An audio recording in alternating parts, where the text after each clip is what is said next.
for August 12th, 2024. Please rise with me for the Pledge of Allegiance to the flag of the United States of America. I pledge allegiance to the flag of the United States of America and to the republic for which it stands, one nation, under God, indivisible, with liberty and justice for all.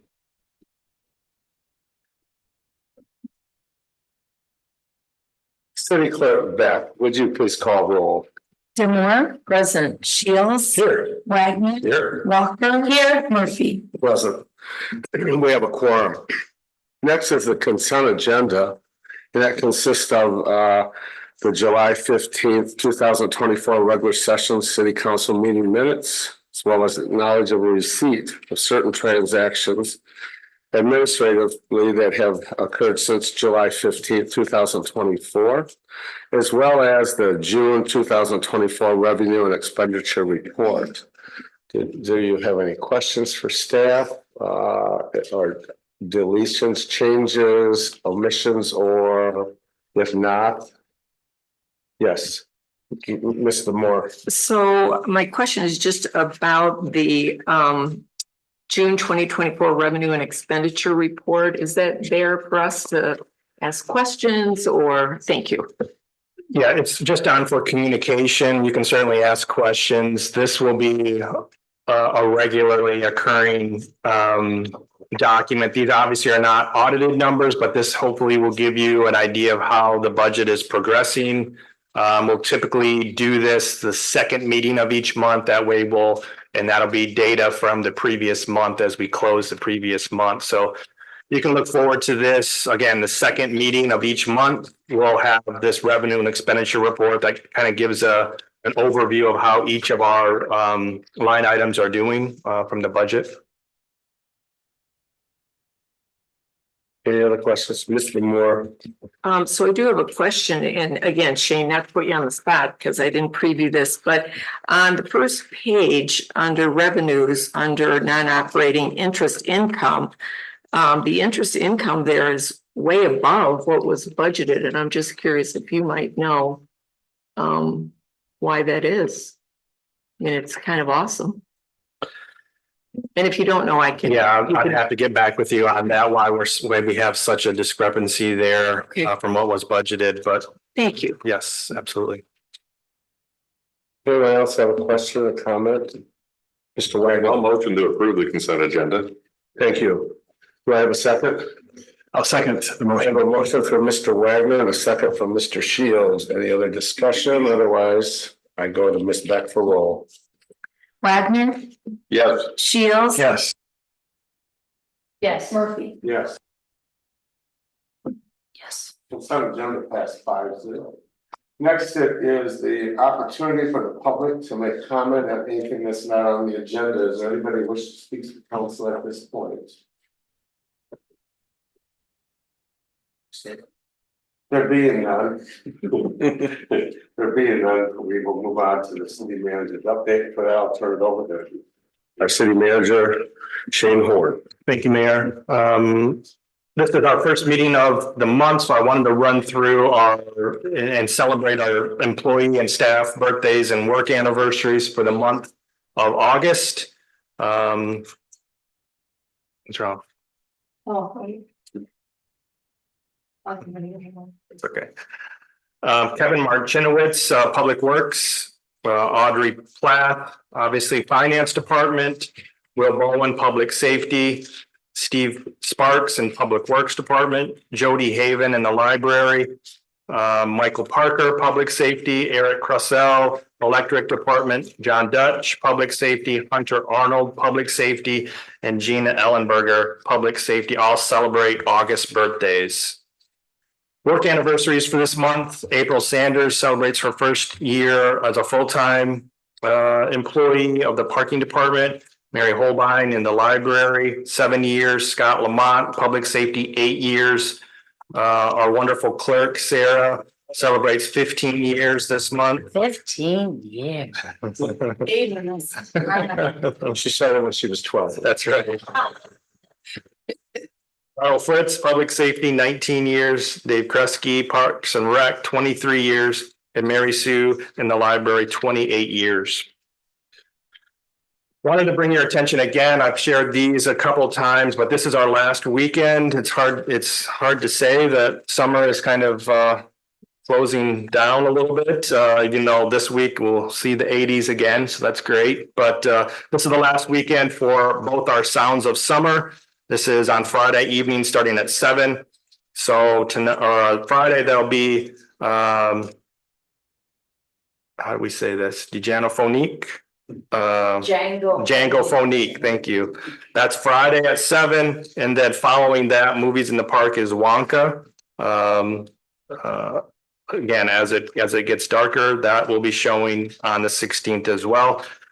Our last Bayside concert series concert is also Sunday evening. Our friend and my neighbor, Pete Kehoe, is playing Sunday from 5 to 7 down at the Bayfront. So we encourage folks to come out for our last concert down at the Bayfront. Wanted also let you know that Mike and I and Soul America did a pretty significant dog and pony show the last week and the week prior, making our rounds on the landfill solar project. So we were at Bear Creek Township Planning Commission, who gave unanimous approval to the landfill solar project. That was followed the following week by Bear Creek Township Board of Board of Commissioners, I guess, Board of Trustees, maybe. Yeah. Sorry about that. They gave unanimous approval as well on August 7th. And then the following night, Emmett County Planning Commission gave unanimous approval on August 8th for our project. And all three gave pretty rousing support for the project. Great reuse of a site that is obviously constricted, confined. It's not able to be reused because of the cap of the landfill. They thought it was a great use of the property. We're very complimentary to Soul America and their submittal as well. So that kind of checks those boxes. So that's good news. That is still in USDA's hands. The hope is that first quarter of 25, this project will get started. And it's about a 6 to 8 month project to get the solar in place. So 25 should be a significant year in that effort. Also on the Chill Grant, just an update on that. We have published our notice of intent as required by CDBG. That was published on August 7th in the News Review. This first 7-day comment period ends on August 14th. That's followed by another 15-day comment period that runs until August 30. And then on August 31st, if everything progressed, we would be eligible to receive funding for this program. So that's good news on that. Our website is up with this information. I gave the location of where documents can be found for this opportunity. And to date, we have received 4 applications for this program. Well, question may I ask? Mhm. How, if there are 2 individuals who have contacted me that probably need assistance in filling out the forms. One I know does not use a computer. I think they both qualify for it. How would you want that to proceed? Probably reach out to me. I don't know if I can be the one to help them through that because I'm going to be the one reviewing. But we have printed copies here that But if you- you know them, we could mail one or you could take one. with you're you. saying they need someone to sit down with them They and walk need through some it. assistant for a Yeah. walkthrough through this. Have them reach out to me and we'll make sure that we get them appropriate people to walk them through that. Okay. I can check to make sure if I can be the one, I'll certainly do that. I think one is in Ward 2 and one is in Ward 4. Yep, happy to do that. We do have hard copies here and then Excuse me. just a matter That was of, wrong, Ward 3, 2 and Okay. 3. okay. Yeah, I had a resident Ward 2 reach out asking for assistance. I was going to connect you. Yep. Connect them. Absolutely. A few exciting project updates. This is obviously things that we've been working on for a long, long time, and it's pretty exciting to drive by these sites and see the progress that we see today. Maple Block Flats site has been demolished.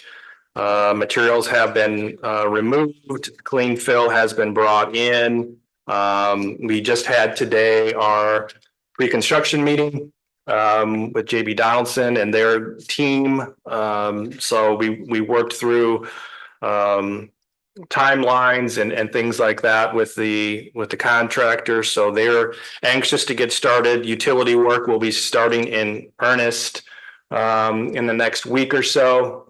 They'll get all the utility work done. And then their first build they're trying to get going yet this year. As many of these projects are, they're trying to get things to a point where they have a shell up and they can continue to work through the winter in the interior. But about a year from now, about a year from August from today, we'll have the first building up and occupants likely in the development. So that's exciting to think about what that site's going to look like over the next year and a half. Same with lofts at Lumber Square. That foundation work has completed. Some vertical construction has started. So that's another exciting project that is progressing. I didn't put a slide in here, but we did remove the tracks on Fulton Street, and we'll be removing the tracks on Washington in the coming days as we look at the expansion of the Greenway, at some point in time. But this was a good time for us to use the contractor on the loft site to accomplish that work. It's been paved, and then we'll do the same thing on Washington. And then on 620 Ingalls, we did get that site leveled and cleaned up as well. So that's another nice project to put behind us. I will get an RFP out to see what type of interest there may be on this site. And this one would, as it currently stands, which is interesting. As it currently stands, it would not be allowed to be based on zoning and setbacks, but potentially with some of the changes that we're walking through with the rezoning, the zoning work, this may be a project that we could see with redevelopment on it. It's pretty tight, but I have talked to Habitat. They are interested in that site for a duplex, but we'll just have to see how that progresses. I know the owner of the other adjacent property also expressed interest, but so that's good to get that site cleaned up and get that moving forward. I think that's good for the neighborhood as well. Any questions for me? Any questions? Miss Walker? Thank you, Mayor. Thanks, Shane. That was a great update. Can you extrapolate a little bit about why, with the demolition of the building on Ingalls, due to the prohibitive nature of zoning or ordinances, what would be the obstacle to that, to rebuilding or reconstruction of like that same existent structure on a previous foundation? Or there's just some setback issue. Okay, Setbacks, interesting. yeah. All right. That's the limiting factor at this point. And then my other question, if I may, Mayor, are these just kind of like architectural renderings of where the solar panels could potentially be located on the landfill site? Yes, that's kind of their idea conceptually where this would go. These are fixed ballast. These will not track with the sun. That was because of the confines of the cap. This is the technology that they're proposing. And it's interesting, they've run calculations because this came up in all of our meetings. The question became, because they're not fixed tilt, is this we get a few cloudy days here. We get some winter, as we all know. But they've calculated out based on historical weather data what these will produce for the next 25 years. So they've got this from a pro forma standpoint, all kind of calculated out what this site will do over the course of the 25-year potential lifespan of the site. But so this is kind of conceptual. They're still going through the engineering phase themselves. So a few of the things that came up in the meetings were access road. Initially, they were going to be a little closer to Lears, and the road commission asked them to go further south on Howard to kind of maybe get some clearances there. So they're certainly willing to do that. They also talked about, it's not up, that's okay. There's some gaps in the existing canopies that they were asked to put green hedgerow of significant plantings to kind of bridge or fill those gaps in, if you will.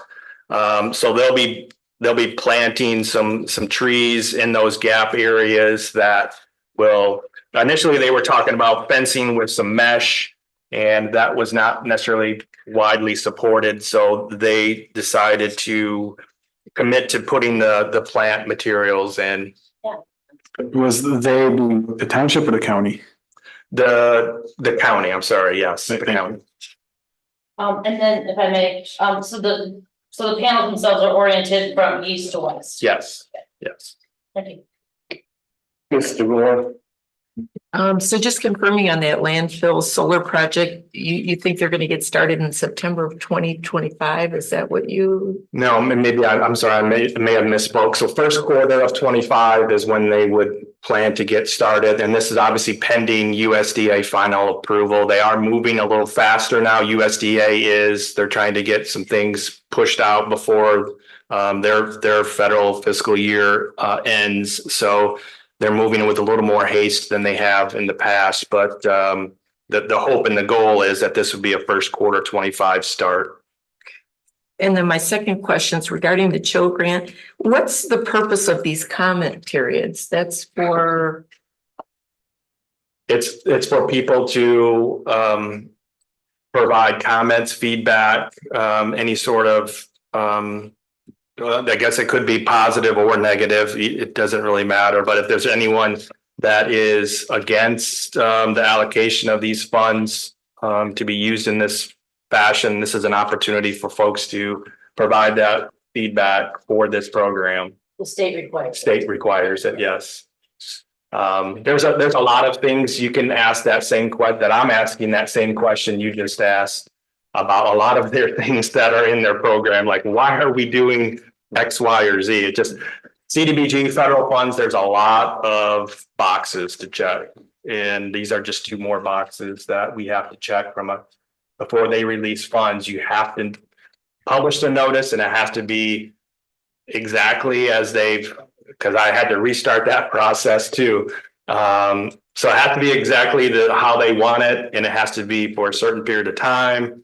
And actually, they give you a little spreadsheet, and so you can count the days. So if the seventh day is on a weekend or it's not on a business day, then you have to move, and it's all pretty calculated out. So basically the notice though is just if anybody wants to say anything about this endeavor. It tells people that people can view the documents here at City Hall Monday through Friday from 8 to 5. So if you want to review any of the documents, you can make an appointment and come in and view any of the documents associated with that program. So. Okay, thank you. Sure. I have one more item if I may. Yes, Ms. Walker. I just wanted to say thank you, Shane, for to those that conducted the demo, because they did leave all those big trees standing around the Ingalls Street house. So I was really impressed that they were able to do so. Because sometimes, they just come in and they're like, let's take it all down and clear it out. Yeah. So I guess I was curious about maybe some future information would be like what the cost of the demolition is, and if the city would consider selling the plot just for that piece of land, similar to how we've sold other small parcels throughout land to encourage infill development, or maybe a small construction of a small home, like the one on Clarion Avenue. What is the dimension of the property, do you know? I don't have it off the top of my head. It's fairly small. It's very small. I would propose to do an RFP to see what interest is out there. similar to what we did on the Clarion Avenue site. And it may not just be the dollar amount. It may be, the use may be more important than the dollar amount is kind of my, and I don't want to say that. I mean, I don't have a vote in that, but I'm just saying if someone's proposing to, add a larger parking lot and give significantly more money for it, but the other submittal is for a use that fits your priority, city council's priority, and it's less of an offer. I think those are the things that city council can The consider. last two pieces of property that were sold, I think it was $5,000. It was required housing had to be completed by such a date. Yeah, So it was all about housing. We may have gotten more for, yeah. we could have gotten more for the Tom and Dick's parking lot. They would have given us considerably more money because they want to turn it into parking. So we would put this out, I would suspect, for housing. Yep. This old building was not really a house. What this was Ray Lewis. If you know Dale Lewis from the principal of Petoskey Middle School, it was his father. He was a sign painter in the city for, I know I've got something that he painted that was hanging in my parents' house in the 1930s, I believe. So he was a very prolific sign painter for the Northern Michigan. Okay, let's move right on to old business, adoption of proposed resolution approving a purchasing policy, and I'll turn it over to City Manager Horn. Thank you, Mayor. So I put this on, again, I think this is maybe our third discussion on this policy. Tried to take in your feedback from the last meeting, and you can see my changes that are underlined in the latest version of this document. So I'm certainly open to any additional feedback on this policy. I did put a resolution in here if council is ready to proceed based on any amendments this evening, or if you want to just discuss and give me feedback, that's completely fine as well.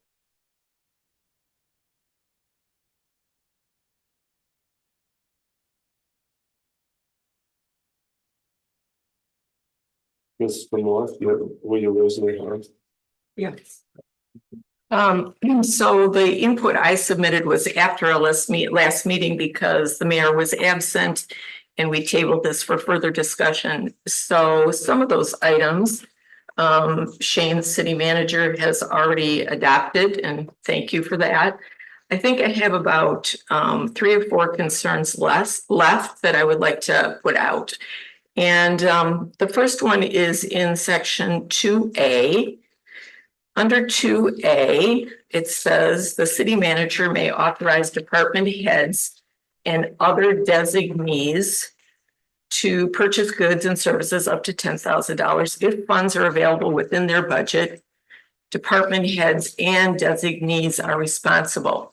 So in the first sentence, I do not think we should have and other designees in there. I think in a policy, while you can't have 100% certainty, you do look for some degree of certainty, especially regarding who is going to authorize purchases, where there are not others checks and balances like bidding or council approval. So I think and other designees should be removed in that provision. I will also mention that that was not in the template that was provided that we've been working from, even though we've been making changes, that was not in there. That's one. The next one is under C. There's language in there that's contradictory. First sentence says all purchases estimated to exceed $25,000 and services greater than $40,000 shall require formal competition as deemed appropriate. Those two phrases are opposite. If you shall require it, then it is not as deemed appropriate. And I would ask that as deemed appropriate be removed. And then my next question was about, and this is for Shane, I'll finish my comments. And then the question is why we are delineating between under C, purchases more than $25,000 and services greater than $40,000. My question is, why are not services also at a ceiling of $25,000? And then finally today, under 1C, local purchasing, I did send some alternate language because under definition, we're defining a word that's not used in this policy. So under purpose, we're talking about local vendors. So under definition, we should be defining local vendors. And hopefully you guys all received that from me via email. The language is really no different than what's there. It's just using local vendors, which is what needs to be defined. So that's the input that I would offer for others' consideration. And then that question to Shane about that difference in 2C between purchases and services in terms of the amounts. Thank you. As you may recall, professional services were not, in the past, we did not bid out anyway. So I thought this was in my mind, a compromise where we didn't have to bid out every professional service if it was under 40, but anything above that would require us to go through that process. So I thought that was maybe a compromise there, that in the past we weren't bidding out professional services, but going forward, we will be above that threshold. So again, respectfully though, why 40 and not 25? Those are just numbers that, I mean, there's nothing that I can point to that these are the numbers that I need to have in here. That was just kind of ideas based on some other professional services that we have on a regular basis and how often we would need to be going out for bids on services. We are limited staffing wise, and we don't want to create too much of a burdensome policy. So this, I thought, was a kind of a happy medium number. I do apologize. I did mean to strike out as deemed appropriate, and I did not do that. That's my error. And I concur with Councilwoman Walker or Demore's view on that.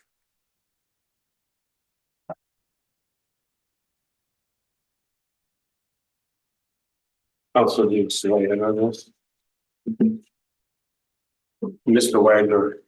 Yeah, Shane, I've got a question on the point of department heads or designees. Is there an example of a designee rather than a department head that would apply to?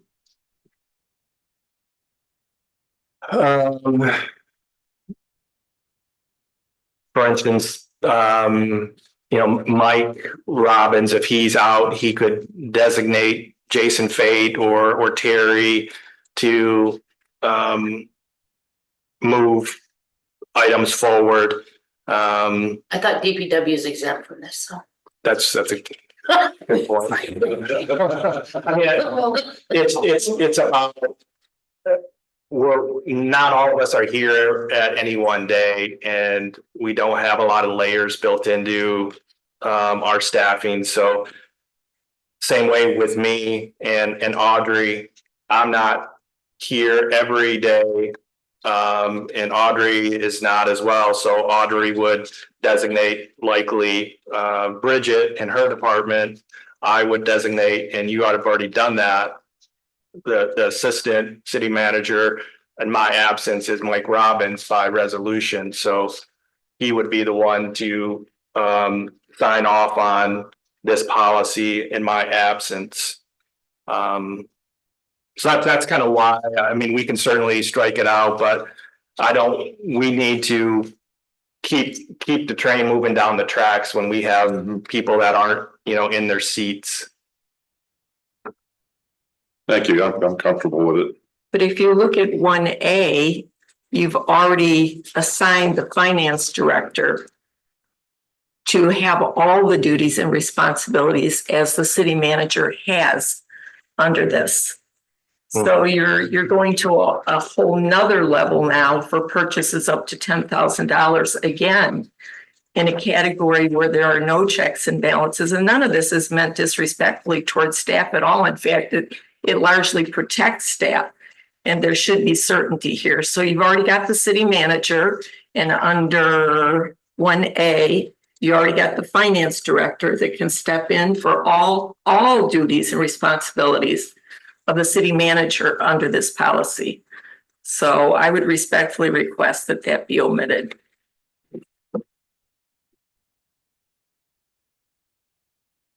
Mr. Shields. Thanks, Mayor. I would support striking that and also making the switch from Petoskey-based business to local vendors and keeping the purchase amounts of purchases for more than $25,000 and services for greater than $40,000 C. So I see this as a great effort to put into practice and then encourage council to monitor this and via staff feedback.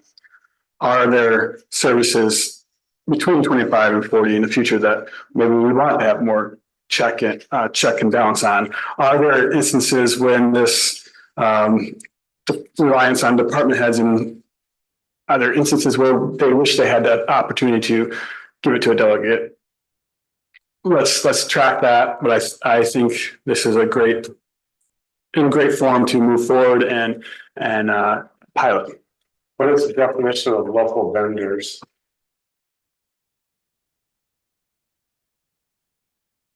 As I directed it. Are people comfortable with that?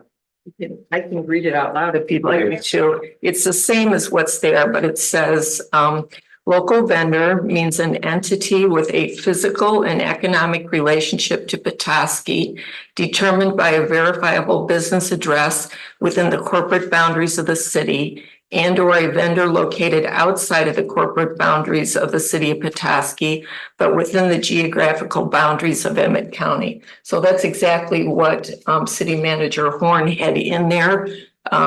He just had Petoskey-based business, which is not otherwise mentioned. So it mimics the language, just using local vendor. I was a little confused when I read Petoskey-based business. I think Mr. Wagner, how do you feel about those proposed? I'm comfortable with that definition of local. Okay. And I think has already been done, as deemed appropriate, striking that, and I'd be comfortable with everything else as is. Leaving out which one is the more. And The other thing I mentioned was A, which Mr. Shields just said was fine with him, omitting that and other designees there in that first sentence. And Mr. Shields, you support that? I do. Ms. Walker? I support local being like a regional word. I don't think limiting a scope to Petoskey-based businesses. I think it's just way too limiting. And like when I think over the years about people that like contractors we've contracted with, it's like Boyne City, Sheboygan, so like Charlotte County, Sheboygan County, Otsego County, Grand Traverse County, like I would consider like regional preference. I think Petoskey-based businesses is way too small. well, it's not written that way though. It's and or a vendor located outside of Petoskey. There are like so many copies of this thing right now. I have no idea what you're talking about. Okay.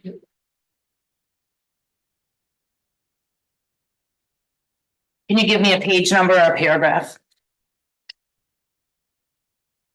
This is just what I emailed to Shane that he shared with everybody, but it really is, if you just look at the language that's in here, Lindsay, where it says a Petoskey-based business, this is 1C. shall also include a local vendor which is located outside of the corporate boundaries of the city of Petoskey, but within the geographical boundaries of Emmett County.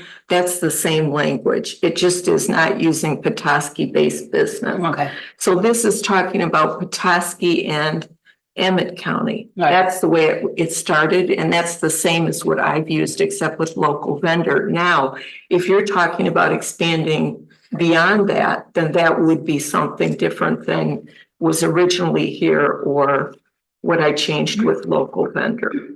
Okay. Mr. Shields. Ms. Walker, I also kind of agree that maybe Emmett County is a little small, but I support keeping Emmett County again as this is let's try this. Okay. And then monitor if this, if this ordinance or policy is not working for the city, I encourage future councils to revisit it. Let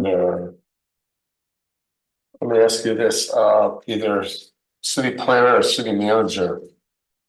What do other cities, municipalities, do you know, in our area? Utilize a restriction on who they deal with? The policy that I had downstate, we had a local preference policy that we gave more preference to geographically in the city, and then still gave a bonus, but it was a slightly lower percent to outside of the city. But we also had a stipulation in there, which some purchasing policies have, is will only provide purchasing a local preference if the other jurisdictions reciprocate. Oh. So I don't know that we want to get into those weeds or not, but in my mind, if we extend out our policy in another jurisdiction doesn't provide a Petoskey business that same grace, if you will. Again, I don't know if we want to get into that or not, but or just kind of keep it fairly simple. But some communities have that limitation on if the other jurisdiction does not participate, then that community is not part of our boundary for this plan anyway. But One thing that might be helpful here is maybe to make these changes so there's a clean copy. And then everybody could see that and vote on it at the next meeting, just so everybody is clear on what's here. Uh-huh. I'm pretty clear on it, but maybe some of you are, Mr. Wagner. I am clear. The one thing I would keep it the designee to the staff member on the $10,000 purchase, because we are a very small staff. And I was trying to come up with an example myself. Kendall's not here, and John, and I'm not thinking of his last name, is next in charge.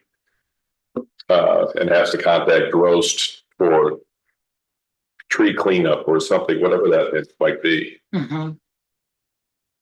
Well, again, if you look at paragraph 2, designees are left in for reviewing by the finance director or designee and city manager or designee.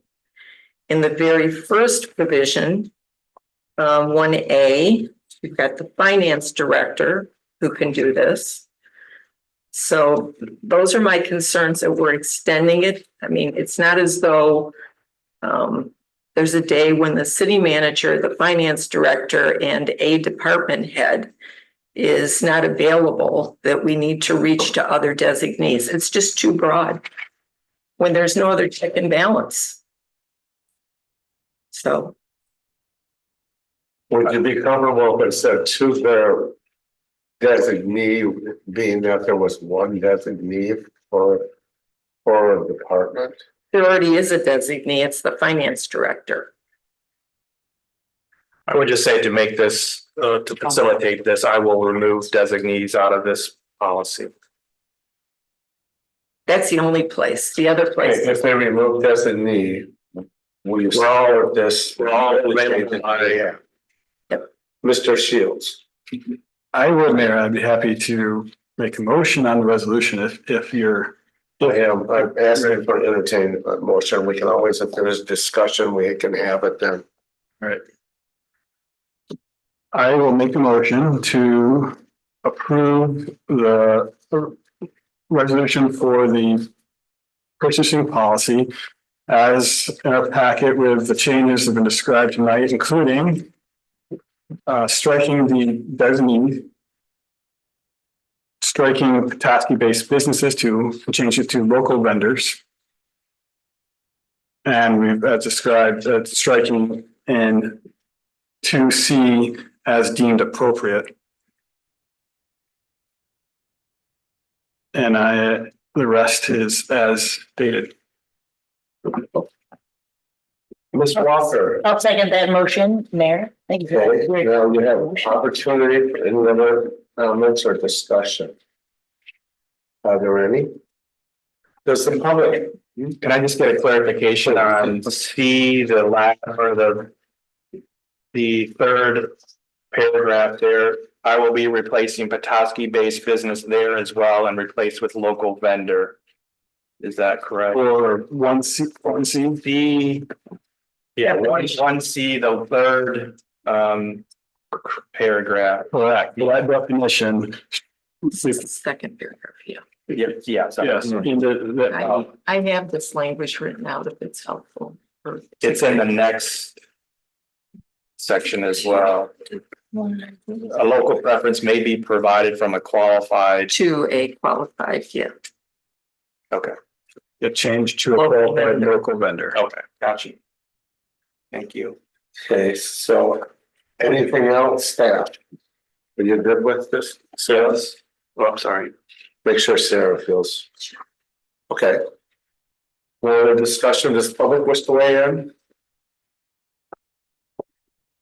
Go to respectful roll. Shields. Yes. Walker. Yes. Demore. Aye. One out of order. Wagner. Yes. Murphy. Yes. Thank you. Thank you, speaking. Yeah. Next is new business, adoption proposed amendment resolution concerning the application for residential housing exemption certificate for Maple Block Flats project at 1420 Standish Avenue, and I turn it over to City Manager Horn. Thank you, Mayor. Back on May 6th, the City Council did approve a resolution associated with this project, essentially two resolutions, one establishing the Residential Housing Facilities District, and then an application for a residential housing exemption certificate. So this was a project, or this was a process that we have held these resolutions kind of until the transfer happened before we sent it on to the Department of Treasury and the State Tax Commission. So once that transition happened, we did send it on. The State Tax Commission reached out. This is actually the first one in the state to get this exemption. So they're learning the process as well, and had a few things that they recommended that were tweaked. I also had on the call our city assessor and Audrey Plath, our finance director. So the few things that will be changed, everything stays the same. The few things that will change is we wanted to make sure that Maple Block Flats annually provides the city with income certification. That's a requirement of this program. And we also wanted to make sure that we gave deadlines to have that accomplished. So between January 1st and January 31st, we need to receive that income certification in order for that exemption to apply for that tax year, if you will. So we wanted that updated. We wanted the next section to let the developer know that if those things were not accomplished, that would cause the units to be subject to regular taxing. And then on section 1 under now therefore, because as we all know, construction is a moving target. We didn't want to necessarily punish the developer if there were construction delays. So to keep their full 12 years in place, the state tax commission recommended just putting upon completion after the 12 years instead of January 1, 2025 and ending December 30, 2037. Because potentially there could be construction delays and we didn't want that development to miss out on any of the benefits of this program. So tax commission was comfortable with that language upon completion. Hopefully it runs exactly as what we have listed there, but we can't foresee what we can't foresee, I guess. So just a couple of house cleaning items. If this is passed tonight, obviously we'll send it back on to the tax commission and hopefully they can progress going through their review process. Also, do you have any concerns, questions for the city manager, Ms. Demore? Just a statement for the record.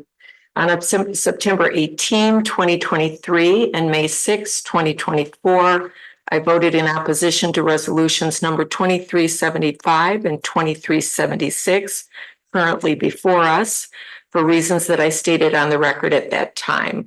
While I do not oppose the specific amendments proposed here based upon Department of Treasury guidance, I will vote to oppose these resolutions as they move forward, the same substantive content that I opposed in the original resolutions. Thank you.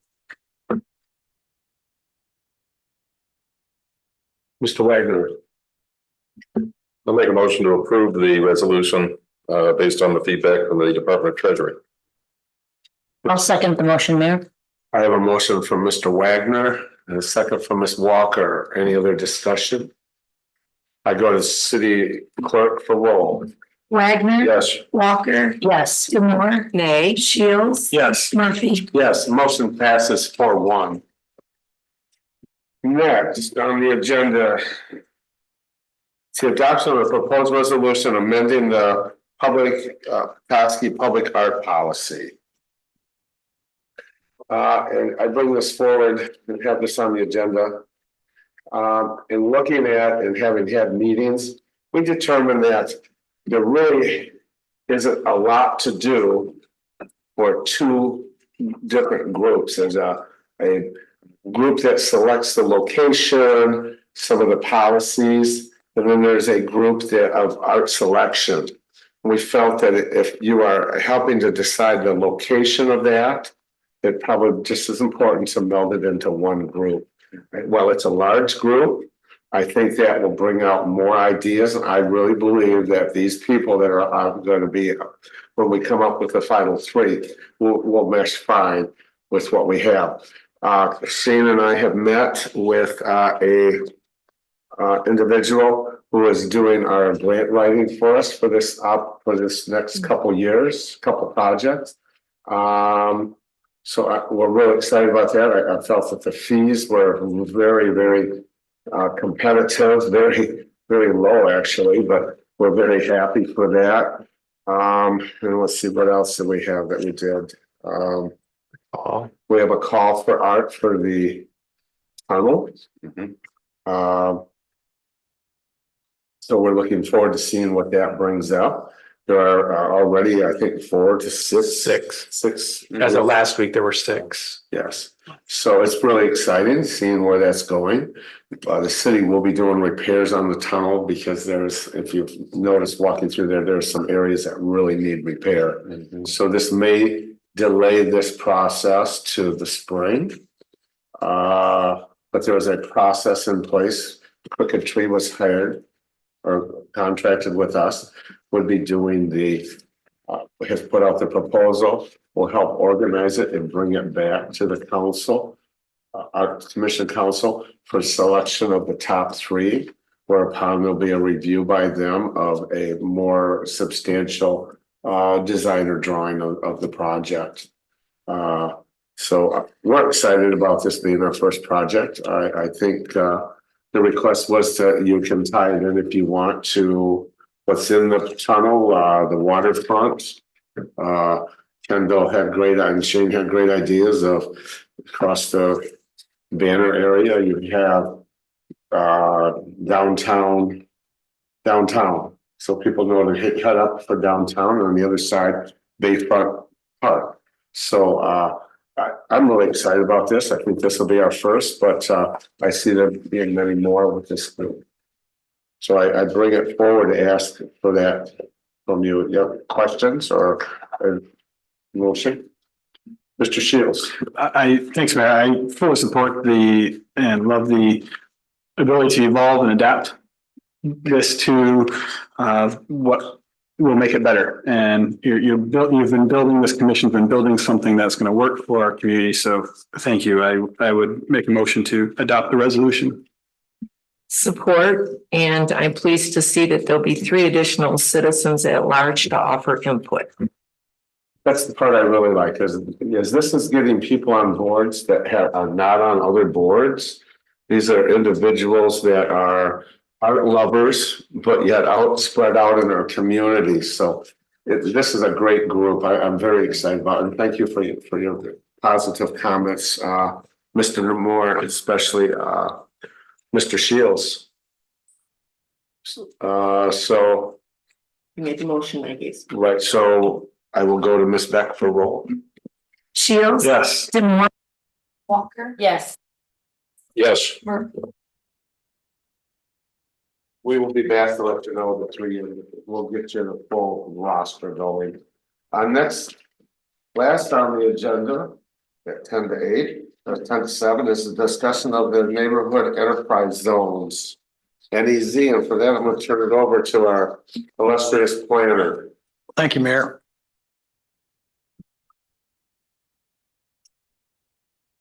You have 3 minutes. No. That's fine with me. That's pretty much. I appreciate the opportunity to talk to council in a discussion format relative to the neighborhood enterprise zone. I wanted to give you some background on how we got there as the planning commission. And back in 2023, the map that you're seeing on the screen is actually the U.S. Census block groups for the city of Petoskey. Unfortunately, because of the size of the city, we're not able to get block data, which would have been way more granular in terms of our analysis. But we took a look at it from a block group point of view and looked at different data metrics in order to determine appropriate locations for some of the housing strategies. You want me to say how you do it? Yeah. One of the things that we used was the GIS mapping in terms of the using information from the American Community Survey. And our mapping program allows us to compare 2 different variables to see within the city where these high concentrations. In this example, we wanted to map households that predate 1939 by percentage of block group. And on the horizontal axis, we wanted to map where the highest concentration of renter households are. The reason for that, as an example, is when you have older housing and at the same time you have a higher concentration of rental properties, it's typically an indication that there could be issues with reinvestment needs within those neighborhoods. So taking a look at this as an example, we mapped it out, and this is how the block groups fared relative to the colored matrix. And the 3 block groups that showed the highest were noted in the stars. The one to the north, which is Ward 1, which has a higher concentration, is primarily due to the percentage of rental properties that are in the apartment complexes in the north side of town. So they kind of skew the data. So you have to take a look at these, and then the Planning Commission, we took a deeper dive into each one of these to really take a look at the nuances. We looked at home value versus educational attainment in terms of house values that were between $50,000 and $99,999 in educational attainment, to try to figure out where people that are that have basically service-related jobs, live in housing that is less than $100,000 that may be cost burdened, that could use some type of help either grants or tax abatement. Then we also looked at low income tier in terms of households that had a high percentage of a low income. And then we also mapped those households that were female headed with children, because those households tend to be cost burdened as well. And then those were the block groups, were those factors mapped out based on the American Community Census. We took a look at those, and the Planning Commission looked at various strategies. So for example, in Block Group A, which is, the block groups do not match up with the wards. So Block Group A is a combination of Ward 3 and 4. The strategy for that block group would be rental inspection. Block Group B, which is 3 and 4, would be rental inspection and neighborhood enterprise zone. Block Group C, which is all of Ward 4, we would monitor for housing quality. D is 1 and 2, we would monitor housing quality, not take any action at this point. The same thing with Block Group E, which is Ward 1. F is totally Block 4, Ward 4, and that would be, strategies would be rental inspection, neighborhood enterprise zone, and the Planning Commission is going to be looking for, in the next general fund budget, making an allocation for a sub-area plan because of all the changes that are occurring in that ward particularly. And in Block Group G, which is Ward 2, would be rental inspection. So when we took a look at these strategies, the Planning Commission said, let's move forward with taking a look at the neighborhood enterprise zone. So the question may be, why are we looking at an NEZ? Well, first, a lot of people don't know that the city of Petoskey is actually designated as a low mod income community by the U.S. Department of HUD and Urban Development. People from outside the city, and even within this region, tend to look at Petoskey as a resort community, and they all automatically think that it has very high income households. However, within the core community, there are households that actually are within the low mod classification, and therefore the community is designated as low mod. MEDC designates the city as a core community. The definition of that is also income-based. 35% of Petoskey's population is considered asset-limited, income-constrained employed by the United Way. 7.9% of the population is at or under poverty. Okay. So the NEZ, the reason why the Planning Commission wanted to advance it as part of its goals is that it's identified as a strategy several times in the current master plan. And it also complements the Mishta Cho program, because the Cho program provides the grant funding to improve the property. The NEZ could also help basically provide some tax abatement for those properties, so those owners that are having their properties improved aren't faced with a higher tax burden. Can I interject a question? I Sure. apologize, but when I read this material, it looked to me like it was required that the eligible communities had to be distressed communities. We are distressed. That qualifies under what you, okay, Yeah. thank you for allowing me to interject. Yeah, that's fine. That's a discussion. So, I mean, as we go through the slides, if you have questions, let me know. One of the things that we shared with the PC was we wanted to take a look at, and I apologize, the colors on this map should be brighter so you could really see the distribution. But these are non-homestead properties. Okay, these are properties that actually pay the extra 18 mills in taxes. And based on the analysis, we have over 1,500 properties in the city that are non-homestead. Now, some of these would be seasonal, and approximately 40 of them would be short-term rentals. But I took one area within the city and blew it up to the right, and that shows you like Madison, Monroe, Charlevoix that are on the west side of the Bear. And then it shows you some of the other properties that are over on Franklin Bridge in Washington Street, on the east side, you do have concentrations of non-homestead rental properties in these neighborhoods. In fact, like on Madison and Monroe, Madison in particular, you have almost 2 blocks that are all rental properties. Now, there's nothing, I don't want to paint a picture that rental properties are bad. This is to show where the distribution of the properties are at, that we could focus on housing quality strategies on. The process to create an NEZ, I tried to simplify it. It's very similar to a commercial tax abatement or an industrial tax abatement. The first step is that the city council has to adopt an ordinance basically stating that you want to create an NEZ.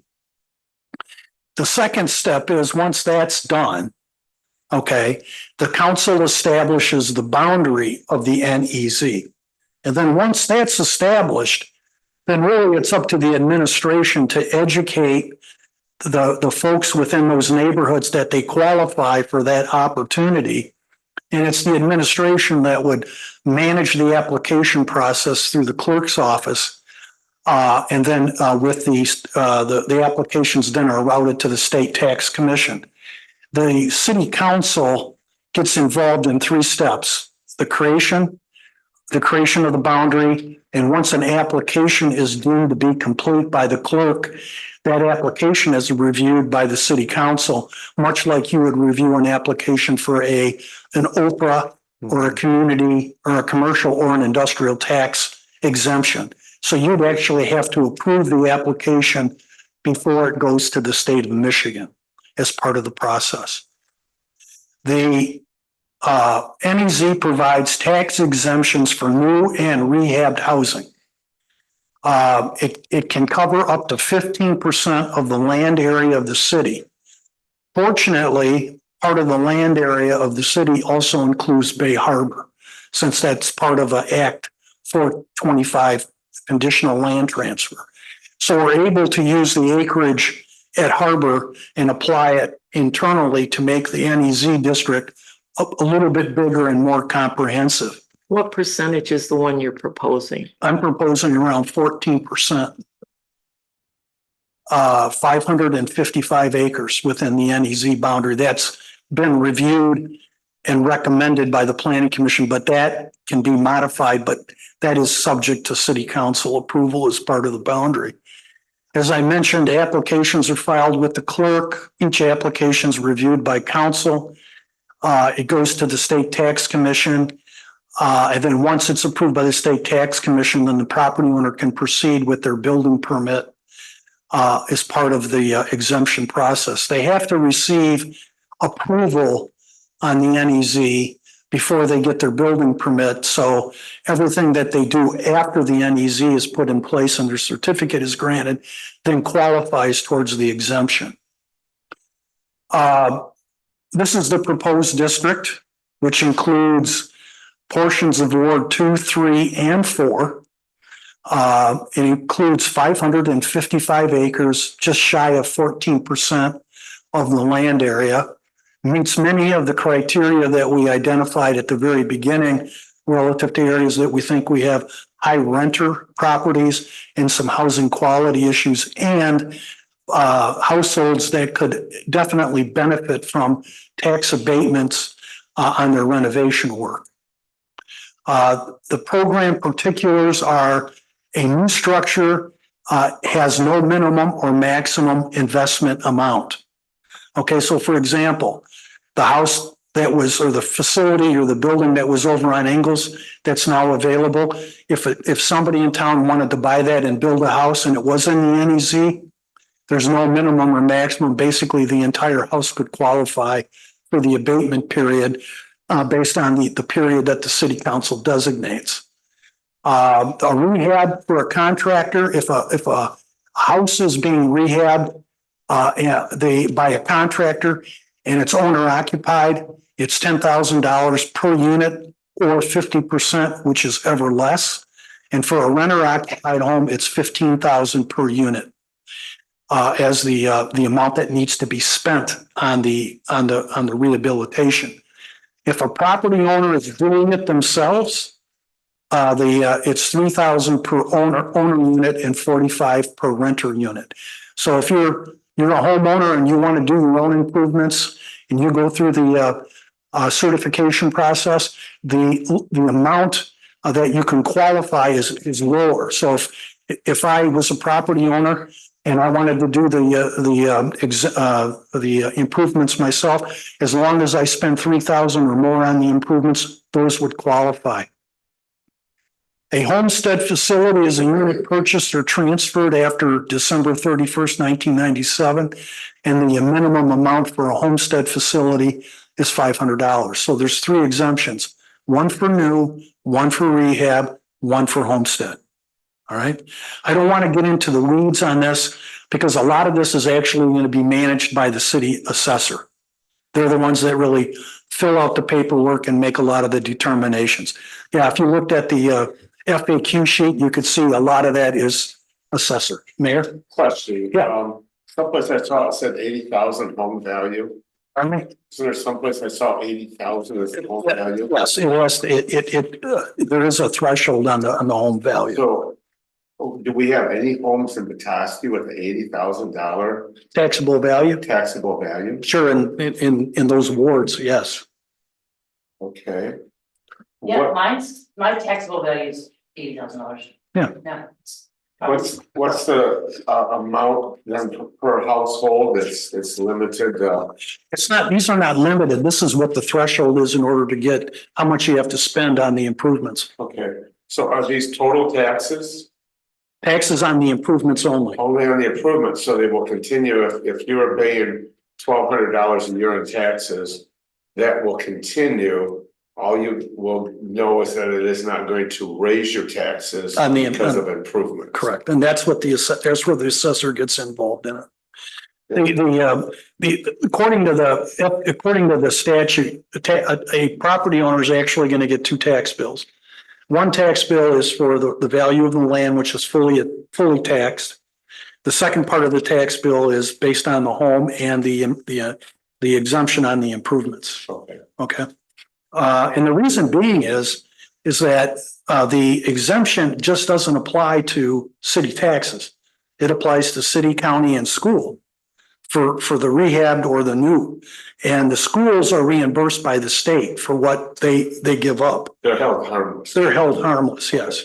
So when we go through this process of creating the NEZ, each of the taxing authorities are notified that we're creating a neighborhood enterprise zone so they can comment. But all taxing authorities are part of the millage that is abated during the exemption period. The schools are hold harmless, they get their money through the state. How long will that hold before that Comes off, comes off? you determine it. I think there's a slide in here. 12, 16, It's 12 for a rehab or a homestead or new, it's anywhere 15. from 6 to 15. You decide that based on the application. Okay, Okay.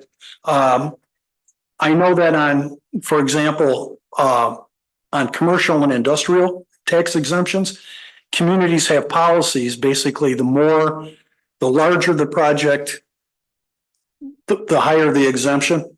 Okay. So you're not giving somebody that's investing, $3,500 a 15-year exemption. You may give them the 6. But that's something that would be worked out by the administration once this is fully in place. Now, a rehab facility in a qualified historic building can get anywhere from 11 to 17 years. All right.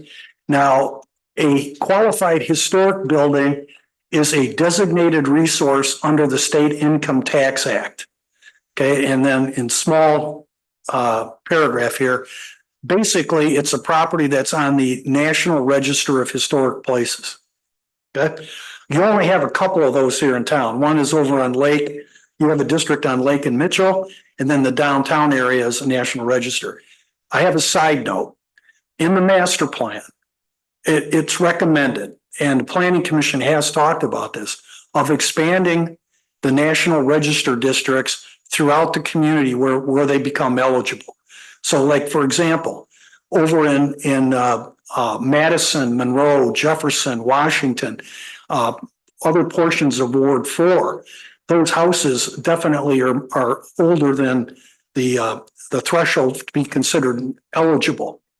If they're National Register properties, they get a better tax abatement or exemption. But at the same time, on multifamily properties that are income properties. So if someone owns a 4-unit apartment or a 6-unit apartment and they're in the National Register, they also can get the historic investment tax credit, which is 25% of the amount of money that they put into the project. This is layering in terms of capital layers. I mean, somebody that has a larger project that is a eligible historic property, not only can get the investment tax credit, but then they can get the exemptions, which makes it a lot more incentivized to actually get into these projects and renovate them.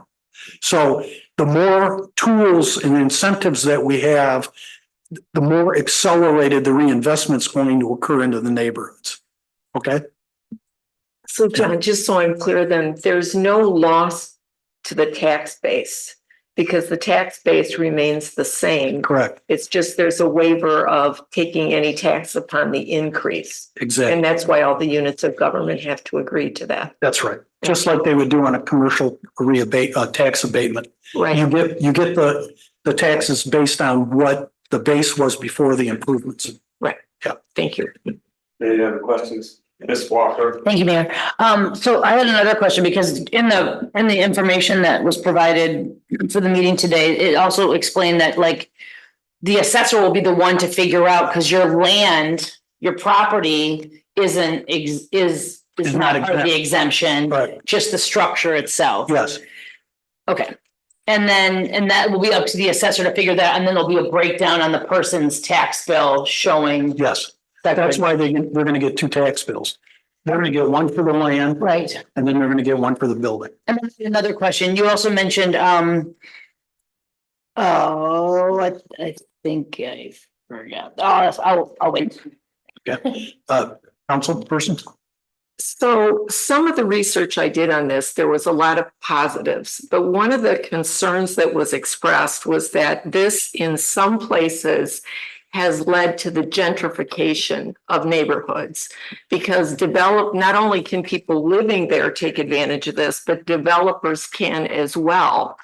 And then they come in and they buy these properties at a low cost, take advantage of the NEZ, and then rent things at prices that aren't affordable. So anyway, I just wonder if you could speak to that. Well, it does happen.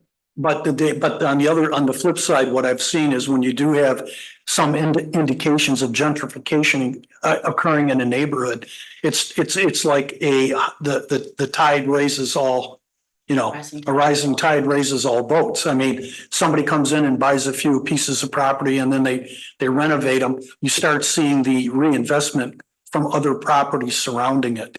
So, I mean, it's something to take a look at, but gentrification, if it's managed properly, can be a great reinvestment tool for a neighborhood. Well, you've led me to my next question because a number of these talked about the displacement of low-income residents. So my question is, what tools would we have as a city to try to be proactive about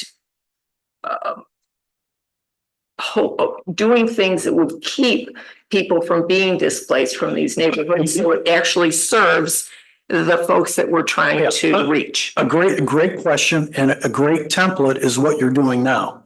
You have the Chill Grant, which provides funding to those households that need improvements. And then at the same time, the NEZ would provide the exemption so they're not taxed on that. And then that's how those households can stay within their neighborhood. But you're not proposing that the NEZ be drafted so it's just limited to Chill Grant? Oh, no, not at all. No. So beyond that, though. Well, that's where the city, one of the things that I've talked to the manager about, he and I are kind of on the same page with this, is that the city has always done a really good job on planning and zoning. But the city needs to go through a paradigm shift where you start now looking at community and economic development. And community development means getting more aggressive on grants. The Chill is not the only grant program out there that can be focused on housing rehab. There's other programs that are out there. So if the city's policy long-term is to start really getting a little bit more involved in terms of community and economic development, there's quite a bundle of resources out there that we can start looking at to come into the community. And like I said, a great example is what you're doing with the Chill Grant at this point, if you do an NEZ. That's a perfect model for how that works. Mr. Shields. Thank you, Mayor. I had similar concerns of NZ, general broad support, but similar concerns to Mr. Moore about gentrification. Just because if this program could increase or decrease the amount of in poverty or decrease the ALICE level, that doesn't necessarily mean we're meeting our community goals of a diversified, healthy community. We want people of diversified incomes in our community. I should say. I think this speaks to the other thing that this community is doing is our rezoning, looking at rezoning. And Mr. Moore, you mentioned what can we do? I think more than the incentive, changing our rezoning so we can have smaller, more compact homes that are going to, the market is going to say, hey, these are small, these are more affordable for people at lower incomes. That's the most powerful thing we can do. So I hope we can remember that as a council. But I also want to make a comment that the map, the extending into Ward 2, thank you. Earlier versions didn't have any Ward 2. And so there are some areas of Ward 2 that I think would fit well for this. So I like the map. And I have a question, Mr. Echo Angley. In my desire for looking at us as a community, looking at rezoning, part of that is concerns with the way we've done zoning is it segregates income levels. It segregates people of different means. Does the NEZ reinforce that in your perspective? No, it doesn't reinforce the segmentation of different population groups. I think with what we're seeing in terms of the data for the community is that the city needs to start taking some more progressive action in order to stabilize these neighborhoods. Okay, thank you. Yeah. My concern with the whole process, and I hope we have safeguards against this, is individuals utilizing stuff such as this that own apartments of cleaning them up.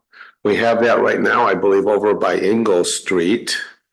There is a complex behind the building that was just torn down. Right. I got 2 calls from people that live there that said we're being put out on the street, gone. And the owner said, I'm going to be renting these for high market rate. So going with these programs without some guardrails can lead to individuals being put out of their homes when they can barely afford them from their apartments and replaced with higher rented apartments. I don't know. What do we do about that? Well, this is probably part of a bigger conversation that you need to have, because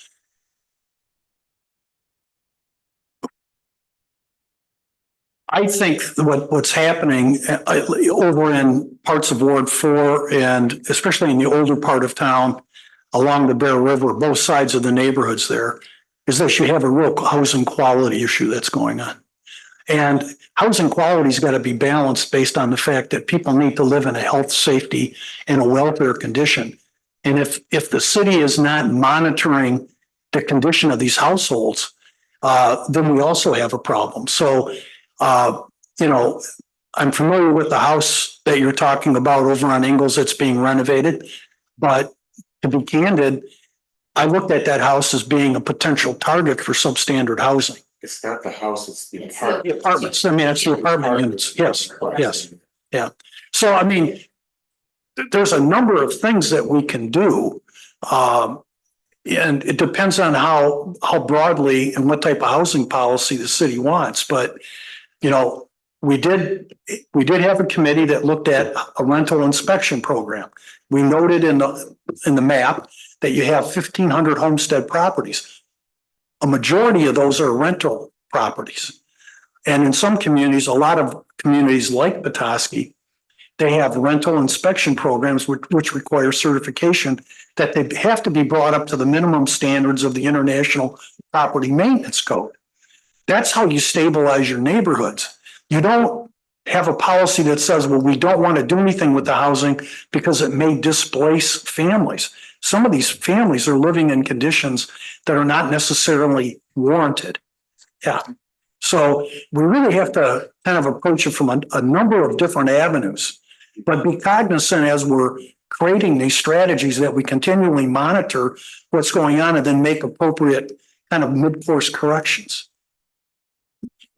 Any other comments, Ms. Demore? So with an NEZ, is it akin to the chill grant, like you have to do it this exact way? There's a template that we have to use, or can we craft an NEZ in a way that promotes objectives that we want to promote in the community? That would be as part of your analysis if you want to give them a 6 or a 15-year abatement.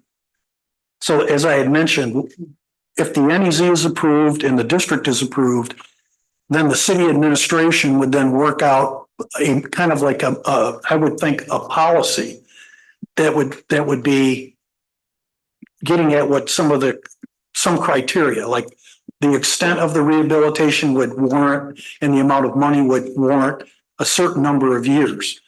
You may want to favor certain types of property over others. Okay, so you can do that. The way this is set up, you have to have something to base your decision. Are you going to give them 6, 7, 8, 9, or 15 years? You have to have some objective way of analyzing their application in order to say that application warrants 9 years. This application warrants 12. So we have to come up with some criteria for that. The statute is silent on that, but there's no other way that you can make a determination of how many years you're going to give them. You have to have some fundamental guidelines set up. And I think that's something that we could discuss at a later time of what those guidelines would be. You also said at the outset that access to more granular data would have been helpful. Totally. Okay, so what is that would be helpful specifically? Well, if the census data here would have been at the block level, we could have ran that analysis and actually pinpointed blocks in the city that we needed. We could have targeted different incentives to, but that data is not available at this level. Now, if we were a community of 30,000, it would be available, but not at this level. So we had to use block group. And it's not available through any other sources beyond? No. Okay, thank you. Just to finish up, this is what people have to spend. I think I went through that one. I guess that's it. Thanks. Ms. Walker? Thank you, Mayor. Thank you, John. I wanted to ask about, in the information, it talked about Oprah, and I know that we've granted 3 Oprah subsidies, or I don't know how you want to refer to them, Oprah properties. 2 of them are in the Central Business District, which wouldn't be part of the NEZ, but there is one that is. So is this part of like the overlapping or the layering of funding that could be available to, say, the developer of the Oprah property on the corner, the old hotel, that historic hotel on the corner of Michigan and Emmett Street? Yes, they can. That's what I said. You can layer these. Okay. And then the second question I had was another tool that we've never, and it's not so much a question, but a statement, is like a tool that we've also never looked into or investigated would be rent control. Policies that have rent control measures, if you really want to lean in on making sure that this place is affordable for low income and working class people, then rent control could be another tool that we could explore. We'd have to hire a whole nother layer. I know, I'm not saying it's not easy, but that is another tool in the proverbial tool belt that's out in the world. So the next step, if you want to proceed with this, is you have to pass a resolution of intent to establish an NEZ. Then once that's done, then we would have for the docket the NEZ ordinance. And then once that's completed, then you'd pass a resolution that defines the district. And then And you've already got some of these things in motion, right? I mean, Yes. from all- Yeah. Is the ordinance where all the specific criteria exists? Like No. you talked about, where is that along the way? Because to me, that's extremely important. That's up to, once this is all put in place, that's the administrative task. Is putting together the details for how the program is going to be administered. Of course, council would be taking a look at that because it'd be like a public policy. But the first part is getting everything up and running according to the state statute. Once that's done, then it falls back on Shane and myself and city administration then to come up with the criteria of how this is going to be evaluated. Mr. Wagner? Yeah, one quick one. That's one dimensional actually. Is it true that if somebody applied for a $40,000 chill grant without this, there's a disincentive because their taxable value would go up and they Yep. can't afford the taxes? Yes. Okay. So Yeah, that's been brought up as a question for a few of the applicants is what is this gonna do to my taxes? Councilperson Demore, if I may just follow up with that line of the discussion that we had. We would need the criteria in terms of what the community's expectations are as part of granting the exemption. Because we need that as part of the public education program. We need to tell a person that's interested, this is the city policy, this is the criteria, this is how your application is going to be evaluated, and this is the potential range of the number of years that you may get an exemption. So even before we the city accepts its first application, we have to have that criteria identified as part of the application process. Yeah, for my part, it just seems like it's backwards that you would want to know what your criteria is before you establish the NEZ. Oh, no. You're establishing it, but you don't know what the criteria Well, is going to be. we establish it to create that's a public policy to establish the NEZ. Once we get it up and running and established, then we spend the time and the resources on creating the criteria. Those come back to city council, however, Yeah. for approval. So just opening it up to format does not mean that the numbers are in the slots, that those will all be determined by us, the number of years, the amounts, even the area. So we have a lot of opportunity to weigh in on this as it's built or designed. Yep, there's 3 steps: resolution of intent, adoption of the ordinance, formation or identification of the district. That's the council responsibility. Then it goes over administration to create criteria for review. Council will weigh in on the criteria. Once that is approved, then we have something that we can go and we can advertise to the community that this is available if they want to go through the process. Council could say 12 years or 56 years or whatever, so you will have an opportunity to actually help craft this with the administration. Ms. Walker. Thank you, Mayor. So John or Shane, could you tell us like, what does the resolution of intent look like? Is there like a template for that already or yes, a motion? Just waiting to see what you see. We got the mail. Would you like to have it brought forward at the next meeting? That would be a resounding yes from Ward 4. Yes. Please bring it forward at the next meeting. Make it as a ordinance. We've already had a discussion. So we would have the process. Thanks for the work That would with give the it- countries as well. That's really helpful. Thank you very much for the work and the effort that you did. resolution. I think it's like, it's gonna take a lot of opportunities from a lot of different Yeah. funds and opportunities in the state and feds and city taxes to make some changes that will improve our community. So next is public comments by city council. How about Ward 2, Mr. Shields? I want to thank you, Mayor. The mayor has been organizing a Lockwood picnic, kind of a Ward 2 picnic long before I was mayor and had political aspirations, I believe. And so I want to thank you and everyone else that was joining you in putting that together. You know, seeing my 6-year-old slide down this black tarp water slide. The public safety is hosing down their big hoses. Definitely made it feel small town awesomeness. So thanks everybody involved. Great. Ward number 3. Thank you, Mayor. I want to thank the city, congratulate the city on, it's hard to believe the summer's coming to the end, but Art in the Park, sidewalk sales, the collaboration with Crooked Tree, collaboration with Big Water Creative Arts. I've just heard so many positive comments all summer. And so thanks for that. Ward 1, Mrs. Demore. One thing, I have received input again from Ward 1 and I think Ward 3 with concerns about motorized skateboards, scooters, electric bikes, big wheels, traversing trails, and just increasing input of concern about that. And I know we've talked about it before, but I would appreciate, you know, some input at some point on what we're looking at for that. Also, I wondered, do we have any, I should have asked this during your updates, I apologize. Do we have any updates on the marijuana petition? Do you know?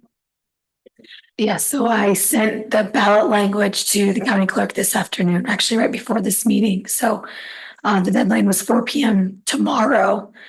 So it's going to the ballot in November. Okay, thank you for that. And then finally, just to let everybody know, August 19th is the first meeting of the Petoskey Youth Advisory Council. It was going to be an organizational meeting, but Kendall reminded me that my idea to do a trolley tour of the Parks and Recreation in October would not be a good idea since it would be dark. So instead of an organizational meeting on the 19th at 6 o'clock, we'll have a short organizational meeting. And then we will be going on a trolley tour of all the recreational properties. Kendall will be joining us. City manager will be joining us. I will be there, which means that one of you could come and it'd still be okay. All right. So we're departing from here at 6:30 on the 19th. If one of you would like to join, so we're still compliant with the Open Meetings Act. Thank you. Leaves us with Ward 4. Mayor, so this past weekend was a huge baseball tournament, fondly known as the Sunset Showdown, and those people, in addition to the tribe's homecoming powwow, booked every single hotel in the region. It was really hard to get any room around here, but it was delightful to see all of those baseball players, AU, 8U through 12U dispersed throughout town and playing on our fields and eating in our restaurants and businesses. So very exciting for our city and bringing in, I mean, it's a huge economic driver, those big tournaments. So very exciting. And then of course in our fields look immaculate. They were so beautiful. Good job, Parks and Rec. And then this Friday, down at the Historic Museum, we have the annual corn roast. And of course, it's going to be a zero waste event. We're going to compost all your corn cobs and your corn trucks, people. So that's a wonderful event from 5 o'clock to 8 o'clock supporting our historic commission. So big family fun event. Thank you. I'd like to say thank you to the people. There were 3 or 4 people in particular. Charlie Wilmot, Pete Kehoe, who cooked all the hot dogs. Over 200 hot dogs we did. We had 185 people show up. What I like about it is everybody walked away with smiles, and it means they were able to connect with other people, whether it's in line waiting for the hot dogs, eating, sledding on the hill. I think it just brings out the best of Petoskey. And I encourage us to continue to do these kind of parties at parks. I hope the Winter Sports Park gets a hold of it, because I think it just really is kind of cool, because you see people will say, geez, I didn't know there were so many great people in my neighborhood. You never see them because you're in a car. So with that, please be safe for the next part of summer, so we can see you again in 2 weeks, which will be tomorrow. Yeah. But for city council, we'll see you 2 weeks from today. piece in